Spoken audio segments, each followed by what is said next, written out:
안녕하세요. 드라마의 찐 시민남자 리뷰어즈입니다. 김태희, 임지연 주연의 ENA 월화드라마 마당에 있는 집, 거의 모든 비밀이 밝혀진 6회가 끝이 났습니다. 결국 어제 리뷰에서 예상했던 대로 이수민을 죽인 건 박승재가 아닌 박재호였죠. 그런데 아무리 아빠가 막타를 날렸어도 그렇지 처음에 떠민 건 너였잖니 승재야. 그런데 그렇게 닭똥같은 눈물 뚝뚝 흘리면서 아빠가 수민이 죽인 거라고 너는 아무 잘못 없는 것처럼 그렇게 말하기니? 수민이가 엄마 아니라 아빠 닮았다 그래서 화난 게 아닌가 싶을 정도로 냅다 밀어버리던데 너도 네 잘못에 대한 벌은 꼭 받자. 어쨌든 이렇게 코넬리아 마당의 비밀까지 다 밝혀지며 6회가 끝이 났습니다. 과연 밝혀진 사실 안에 어떤 이야기들이 숨어 있었는지 하나하나 되짚어보죠. 어제 오후에서 수민이는 박재호의 차에 뛰어들었습니다. 그리고 쓰러진 이수민을 향해 다가간 박재호는 수민의 귀에 뭐라고 속삭였죠.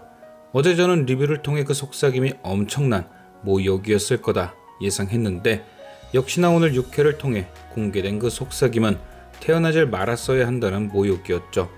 그렇게 분이 차오른 수민이는 여느 여고생과 같은 모습을 하고 승재를 찾아왔습니다. 그리고 우연을 가장한 계획으로 승재의 집까지 들어갔죠. 이미 언론 매체를 통해 공개된 정보가 있었기에 승재를 속이는 건 어렵지 않았습니다.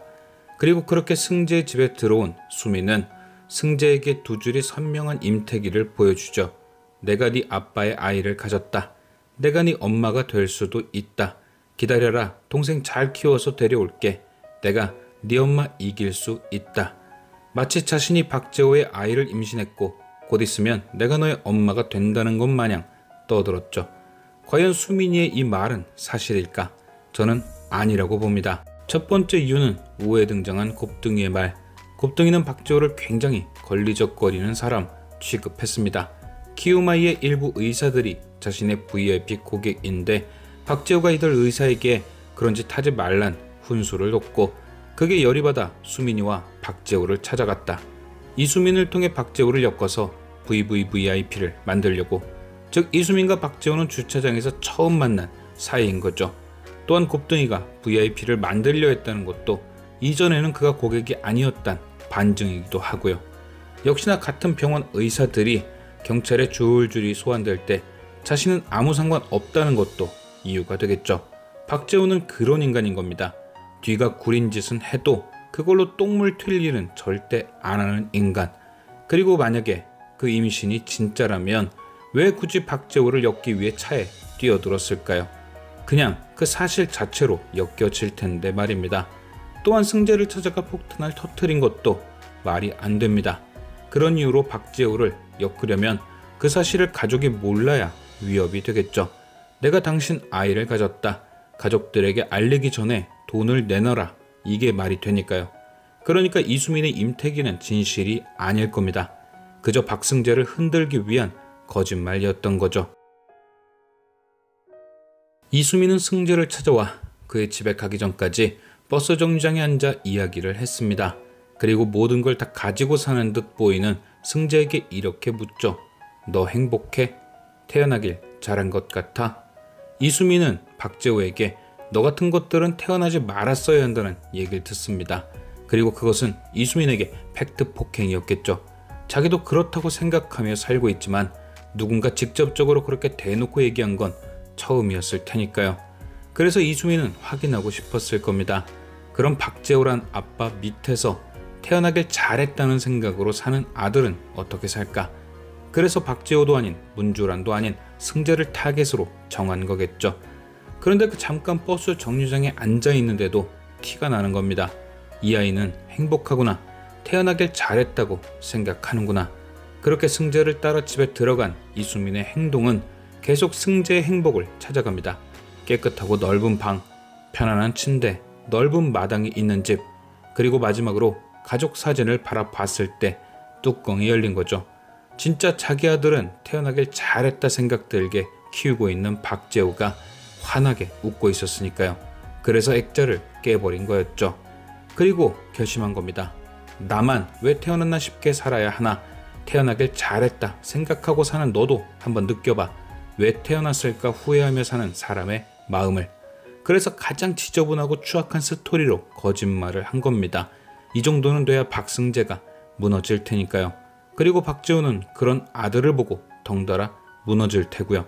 결론적으로는 이수민의 뜻대로 되긴 했죠. 계단에서 밀려 떨어지고 박재호에 의해 운명을 달리하긴 했지만 결국 박재호의 가족들은 서로를 의심하고 분열되기 시작했으니까요. 추상은은 어제 곱등이를 만난 이후로 계속 멘붕이었습니다. 박재호와 이수민이 아무 사이가 아닌 게 증명되었으니 더 이상 박재호를 협박할 빌미가 사라진 거죠. 당연히 박재호에게 돈을 뜯어낼 수도, 그를 김윤범을 죽인 범인으로 만들 수도 없었습니다. 멘붕이 아닌 게 이상했죠. 어제부턴 지갑에 병원비를 낼 돈도 기저귀를 살 돈도 없었고 집주인은 전화와 집을 빼라 그러질 않나, 병원에선 빨리 수납하라고 닥달을 하지 않나. 해 뜨기 전이 가장 어둡다고 추상은은 모든 것에 짓눌려 있었습니다. 그리고 그중 가장 그녀를 짓눌렀던 건 후회였을 겁니다. 남편 일은 내가 그런 것이 걸리지도 않았고 살자로 잘 처리되었으니 그냥 넘기고, 박재호가 3억 준다고 할 때 그냥 받을 걸 그랬나? 아니야, 문주란이 3억 준다 그럴 때 받을 걸 그랬나? 곱등이를 만나고 나서부터 생기는 계속된 후회. 사실 그냥 김윤범만 안 보고 살면 좋겠다 싶어서 했던 일인데, 핑크폰을 손에 쥔 이후부터, 보험금이 있다는 얘기를 들었을 때부터 욕심이 너무 커졌습니다. 그러니 후회가 계속 생기는 것이고 포기가 안 되는 겁니다. 경찰서에서 핑크폰을 가지고 있던 사람이 박재호가 아닌 김윤범이라고 한 것도 포기를 못하기 때문이었던 거죠. 혹시 이걸로 나중에 크게 한번 또 딜할 수 있는 날이 있지 않을까 싶은 마음. 그러다 그녀의 손에 그것이 들어오죠. 김윤범의 유품, 휴대폰. 그동안은 이런 게 없어도 한몫 챙길 수 있으니 신경 쓰지 않았지만 지금은 이 핸드폰을 꼭 열어야 했습니다. 왜냐? 다른 거 다 파투나고 이거 하나 남았으니까요. 왜 갑자기 2억이 5억이 된 건지 그 비밀이 여기 있지 않을까? 혹은 다른 무언가가 여기 있지 않을까? 그러다 발견한 것이 김윤범의 사진이었습니다. 자신과 박재호의 집에 간 날 그 안에서 찍은 듯한 사진들. 그 사진 안엔 이상하게 박재호의 집 여기저기가 찍혀 있었고, 그중 한 장의 사진은 핑크폰 안에 있던 수민이의 사진과 구도가 똑같은 사진이었죠. 맞습니다. 김윤범은 그걸 알아냈던 겁니다.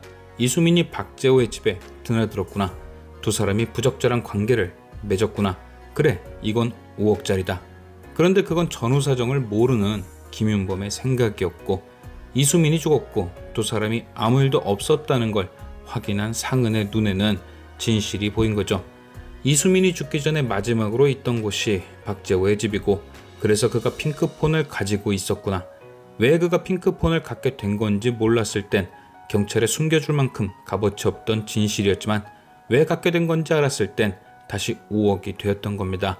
상은이 다시 한번 잭팟을 터뜨린 거죠. 그런데 문제는 그걸로 누굴 협박하느냐였습니다.